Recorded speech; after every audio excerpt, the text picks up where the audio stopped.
নমস্কার, আশা করছি আপনারা সকলে খুব ভালো আছেন। একটা নতুন ভিডিওতে আপনাদের সকলকে স্বাগত। ঘড়িতে এখন সকাল 5:30, আমরা রওনা দিয়ে দিয়েছি এয়ারপোর্টের উদ্দেশ্যে। যেহেতু এখন শীতের সকাল, তাই চারিপাশে অতটা ভালো করে সূর্যের আলো ফোটেও নি। এয়ারপোর্ট পৌঁছাতে পৌঁছাতে দেখলাম ধীরে ধীরে ভোর হয়ে গিয়েছে। আমাদের আজকের ব্যাঙ্গালোর যাওয়ার ফ্লাইট রয়েছে ওই 7:50 নাগাদ। আগে 8টার সময়ই ছিল, কিন্তু কাল রাত্রে আমাদের ফোনে মেসেজ এসেছিল যে ওটা আবার 7:50 নাগাদ শিডিউল হয়ে গিয়েছে। চলুন, দেখতে দেখতে চলে এসেছি আমরা এয়ারপোর্টে। নিউ টাউন থেকে এয়ারপোর্টে আসতে ওই আধ ঘন্টা মতন সময় লাগলো। বেশ ভালো লাগছে জানেন, 20 বছর পর আমি আবার সেই শহরটাতে যাচ্ছি। অনেক কিছু অজানা, অনেক কিছু অচেনা রয়ে গিয়েছে। হয়তো যেগুলো জানতাম সেগুলো এখন নতুন রূপে রয়েছে। আজকে আমাদের সাথে বাবা আর গোপালও রয়েছেন। আমরা প্রথমেই এয়ারপোর্ট থেকে নেমে ছর্দির বাড়ি যাব, তারপর ওখানে 1-2 দিন থেকে তারপর আমি ওখান থেকে আমার ছোট পিসির বাড়িতে যাব। ভালো লাগছে সূর্যটা এখান থেকে। হ্যাঁ, আমাদের তখন গেট নাম্বার 21 ছিল। দেখ এখন কটা বাজছে। এখন খেয়ে নিলে প্লেনে ঘুমাতে পারবে। যেটার ভয় ছিল ডিলেট 9:40। তুমি যা এমনি এমনি বলছো, দেখবে আসো। সত্যি লেখা? হ্যাঁ, 10 মিনিট আগে বলে তাড়াতাড়ি করে উঠে এলাম। 8টার জায়গায় 7:50 টাইম দেওয়া ছিল। আমি আর একটু ঘুমোতে পারতাম। সেটাই তো। আর আমাদের হাতে তো নেই কি আর বাবাও বুঝবে। কালকে রাতের নিউজে দেখেছিলাম ইন্ডিগোর প্রায় 200টা মতন ফ্লাইট বাতিল হয়েছে, কিন্তু আমরা ভেবেছিলাম আমাদের তো ভোরে ফ্লাইট, তাই কোনো অসুবিধায় হয়তো আমরা পড়বো না। কিন্তু আজকে রাজা বলবার পর আমিও নিজে গিয়ে ডিসপ্লে বোর্ডে চেক করলাম, দেখলাম শুধুমাত্র ক্যান্সেল আর ডিলেদেরই ছড়াছড়ি। ডিলে এখনো সত্যি। বাবা ওদিকে একভাবে তাকিয়ে আছেন প্লেন আসছে নাকি, কিন্তু আমি না দেখলাম এই যে 23 নাম্বার থেকে শুরু করে একদম 25 অব্দি কোনো ইন্ডিগোর ফ্লাইটই দাঁড়িয়ে নেই। এখন কেন দাঁড় করা হবে? কারোরই তো মনে হচ্ছে না, না সমস্ত ইন্ডিগোর ফ্লাইটই ডিলে। দেখা যাক।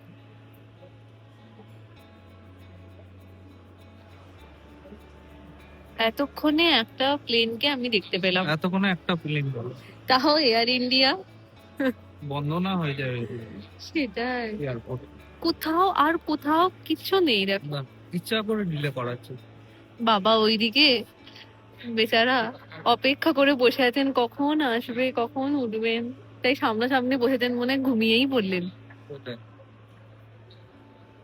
আমাদের ঠিক আছে ওয়ান স্টপ, কারো যদি কানেক্টিং ফ্লাইট থাকে সেটাই, কি অবস্থা হবে। তাছাড়া ডিলে থাকলে আগের থেকেও যদি জানিয়ে দেওয়া আগে থেকে, হয়, হ্যাঁ আমরা তো তাড়াহুড়ো করে বেরোতাম না। আমাদের ছেলে চলে গেল নাকি রে? দেখো রাইট টাইম ছিল। কটা বাজছে এখন? 7:34। ব্যাস ওইটাই চলে গেল। তুমি দেখোনি? আসলে দুজনেই একটু হাসি মজা করে একে অপরের মনটাকে ডাইভার্ট করার চেষ্টা করছি আর কি। এদিকে সকালবেলা বেরোনোর সময় তো কিছু খেয়ে বেরোনো হয়নি, তাই অপেক্ষা করতে করতে ভালো মতন খিদেও পেয়ে যাচ্ছিল। সামনেই ফ্লুরিস দেখতে পেলাম, এখান থেকে একটু লেমন টাক নিয়ে নিচ্ছি। ওই খাওয়া দাওয়া হাসি মজা করে যতক্ষণ সময় অতিবাহিত করা যায়।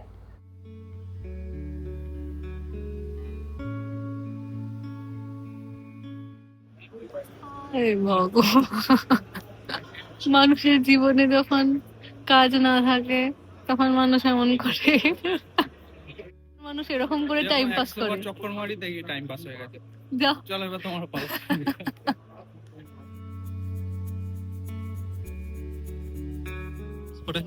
টাইম পাস মানে না অনেক বড় টাইম পাস, এর থেকে তো মনে হয় আমি বেশি তাড়াতাড়ি হাঁটি। যাচ্ছি ঘড়িতে এখন সবে 9:40 বাজে। আমাদের ফ্লাইটটা ডিলে হয়ে মানে 8টার থেকে ডিলে হয়ে 9:40-এর সময় হওয়ার কথা ছিল, কিন্তু এখন আবার বোর্ডে দেখাচ্ছে আরো ডিলে আছে, মানে টেক অফ হতে হতে 12:40 মতন বেজে যাবে। একদমই খারাপ অবস্থা, ইন্ডিগোর সমস্ত ফ্লাইট ডিলে আছে। তাই আমরা ওখান থেকে একটু সরিয়ে এপাশ ওপাশ ঘুরতে ঘুরতে এখন এই 20 নম্বর গেটের সামনে এসে একটু ফাঁকা জায়গা পেয়েছি, এখানেই একটু বসে আছি, আবার ওইদিকে একটু পরে চলে যাব। শুধুমাত্র যে আমরাই বিপদে পড়েছি তা কিন্তু নয়, জানেন। অনেক মানুষ এই 23 নম্বর গেট থেকে শুরু করে 25 নম্বর গেট অবধি ইন্ডিগোর ফ্লাইটের জন্যেই অপেক্ষা করে রয়েছেন। তাদের মধ্যে কিছু কিছু জনের ফ্লাইট চোখের সামনে ক্যান্সেল হয়ে যাচ্ছে। তাদের সেই হতাশা, তাদের সেই অভিমান দেখলে আরও যেন মনটা খারাপ হয়ে যাচ্ছে, জানেন। আর বারবার মনে হচ্ছে যদি আমাদেরটা ক্যান্সেল হয়ে যায় তাহলে কি হবে। একজনের সাথে পরিচয় হলো, তিনি কালকে রাত্রিবেলা এয়ারপোর্টে এসেছেন। মানে তার বাড়ির থেকে এয়ারপোর্ট অনেকটাই দূরে, বিকেল 4:30 নাগাদ তিনি বাড়ির থেকে বেরিয়ে এয়ারপোর্টে পৌঁছেছেন। রাত 12:30টার ফ্লাইট ছিল ইন্ডিগোতে ব্যাঙ্গালোর যাওয়ার, কিন্তু সেই ফ্লাইট এখনও অবধি তার ডিলে। আজকে রাত্রির বেলা 10:30 নাগাদ ব্যাঙ্গালোর থেকে তার আবুধাবির জন্য ফ্লাইট রয়েছে। এই যে রাজা এদিকে ঘুমিয়েও পড়েছে। এখন দেখাচ্ছে আরো ডিলে হয়েছে, ওটা দুপুর 3:40 নাগাদ রওনা দেবে। তো ভাবছি এবার আমরা যাব একটু লাঞ্চ করতে, খিদেও পেয়ে গিয়েছে। আমরা তো সেই 6টার সময় বেরিয়েছি, তারপরে এসে একটুখানি ব্রেকফাস্টে ওই চিড়ে ভাজা এই সমস্তই খেয়েছিলাম। তো আমাদের সকলেরই খিদে পেয়ে গিয়েছে। তো যাই দেখি, সামনে কেএফসি আছে, তো কেএফসি তে খেতে যাবো ভাবছি। ওই, হ্যাঁ। খেতে যাবে চলো।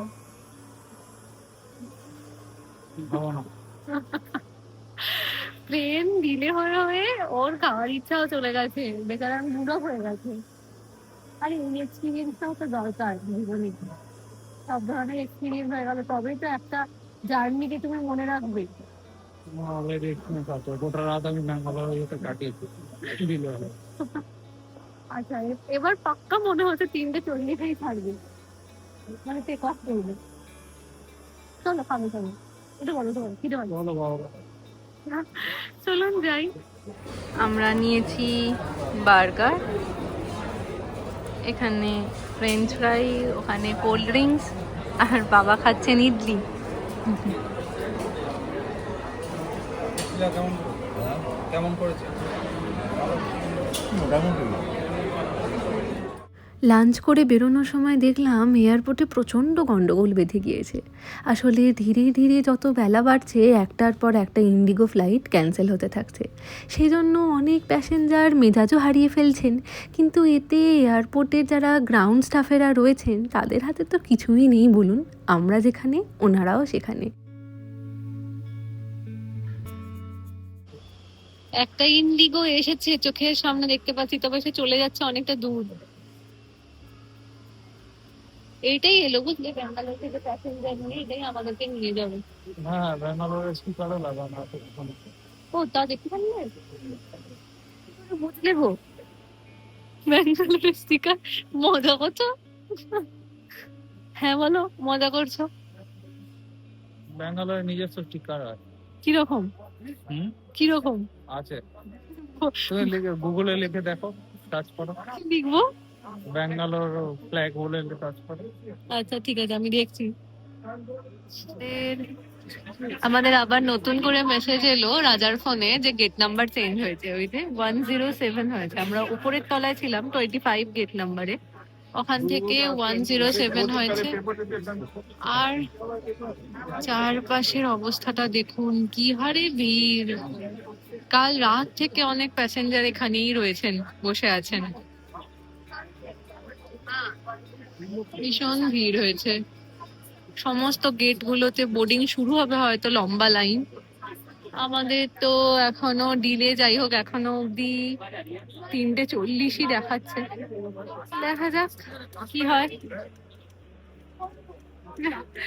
এই তো দাঁড়িয়ে দাঁড়িয়েও ঘুম পাচ্ছে, বসার একটাও জায়গা নেই, সমস্ত কিছুই ভর্তি। ঘড়িতে এখন 2:10 বাজে, আমাদের বোর্ডিং শুরু হয়ে গিয়েছে। আমরা এই ইন্ডিগোর বাসে উঠে পড়েছি, এবার এই প্লেনের কাছাকাছি যাচ্ছি। দেখা যাক কটার সময় প্লেন টেক অফ করে। একটা সময় পর এয়ারলাইন্সের গ্রাউন্ড স্টাফেরা আমাদেরকে জানিয়ে দিয়েছিলেন, আপনাদের প্লেন 3:40-এর সময় টেক অফ করবে বোর্ডে দেখালেও হয়তো সেটা নাও হতে পারে, হয়তো আজকের মতন সেটা ক্যান্সেলও হয়ে যেতে পারে, কোনো কিছুই সরভাবে বলা যাচ্ছে না। তখন জানেন ভীষণ ভয় লাগছিল, আমরাও ধৈর্যহারা হয়ে পড়ছিলাম যে আর আদেও আজকে আমরা ব্যাঙ্গালোর পৌঁছাতে পারবো কি না। কারণ গোটা বোর্ড জুড়ে যখন একটার পর একটা প্লেন ক্যান্সেল, তখন তার মাঝখান থেকে শুধুমাত্র সকাল 8টার প্লেনটাই ডিলেট দেখাচ্ছিল। মিষ্টিওয়ালা পরিবারের অনেক সদস্যের সাথে দেখা হলো, তাদের মধ্যে অনেকেই সারা রাত ধরে ট্রাভেল করে আজ ভোরবেলা ত্রিপুরা যাওয়ার প্লেন ছিল, যেগুলো এখন ক্যান্সেল হয়ে গিয়েছে। খুবই খারাপ লাগছে। আর তার সাথে জানেন এখন অন্য কোনো এয়ারলাইন্সের টিকিটও সেভাবে পাওয়া যাচ্ছে না, আর যেগুলো পাওয়া যাচ্ছে সেগুলোর প্রচণ্ড দাম। ফাইনালি চেপে পড়েছি আমরা। আর্লিয়েস্ট পাঠিয়েছে বোর্ডিং হয়ে গেল আগস্ট থেকে। হ্যাঁ, মনে হচ্ছে ফুল হয়ে যাবে।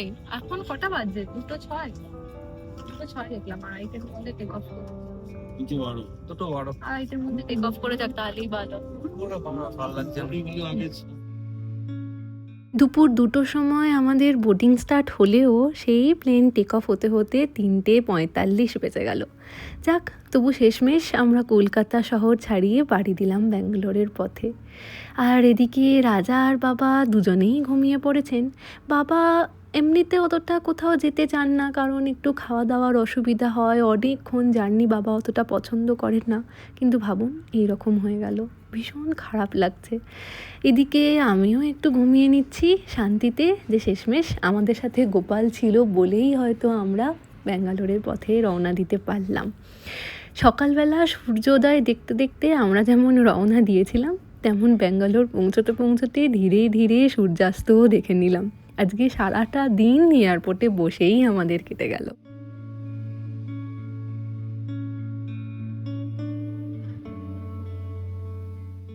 পুরীতে এখন 6:10, ধীরে ধীরে সন্ধে হয়ে গিয়েছে, আর ওই যে দূরে ব্যাঙ্গালোর শহরের আলো জল করে জ্বলে উঠেছে। যাক, তবু শেষমেশ আমরা ব্যাঙ্গালোর পৌঁছাতে পারলাম। ওয়েদার খারাপ থাকবার জন্য ওই 6:30 নাগাদ আমাদের ফ্লাইটটা ব্যাঙ্গালোর শহরে পৌঁছালো। আমাদের পরে যাদের ফ্লাইট ডিলেট ছিল, আশা করি তারা সুস্থভাবে সঠিকভাবে তাদের গন্তব্যস্থলে পৌঁছে যেতে পারবেন। আজকে সারাটা দিন যা হলো তার থেকে এইটুকু বুঝলাম, ঘুরতে যাওয়া মানেই যে সবসময় আনন্দের হবে, সবসময় সুন্দর মুহূর্ত থাকবে, তা কিন্তু নয় জানেন। কখনো কখনো অসীম ধৈর্য আর প্রচুর সহানুভূতির পরিচয় দিতে হয়। চলুন, ফ্লাইট থেকে আমরা নেমে পড়েছি। আসার সময় যখন ফ্লাইট থেকে নেমে বাসে করে আসছিলাম, তখন দেখি এয়ারপোর্টের মধ্যে শয়ে শয়ে ইন্ডিগোর ফ্লাইট দাঁড়িয়ে রয়েছে, তার কোনোটাতেই কিন্তু বোর্ডিং হচ্ছে না। চলুন, আমরা লাগেজও কালেক্ট করে নিয়েছি, এবার সোজা চলেছি ক্যাবের খোঁজে। ভেবেছিলাম এখান থেকে বেরিয়ে অনলাইনেই ক্যাব বুক করে নেব, কিন্তু ওলা উবেরের যে কাউন্টারগুলো ছিল সেখানে দেখি লম্বা লাইন, আর ওনারাই বললেন প্রায় 2 ঘন্টা ধরে ওনারা লাইনে দাঁড়িয়ে রয়েছেন, কিন্তু কোনো গাড়ি পাওয়া যাচ্ছে না। শেষমেশ ছর্দি বলল কুইক রাইড বলে একটা অ্যাপ হয়, তো ওখান থেকে গাড়ি দেখতে পারিস। যাই হোক, ওখানে গিয়েই আমরা গাড়ি পেলাম। কি নাম লেখা আছে পড়তে পারিনি, কিন্তু আমরা এখানে দাঁড়িয়েছি চা খেতে।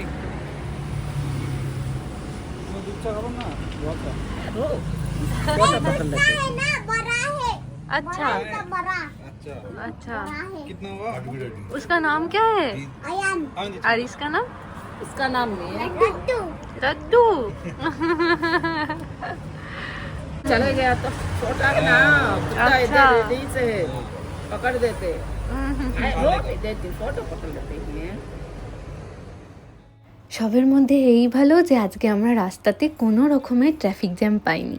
চলুন, আজকের ভিডিওটা তাহলে এখানেই শেষ করছি।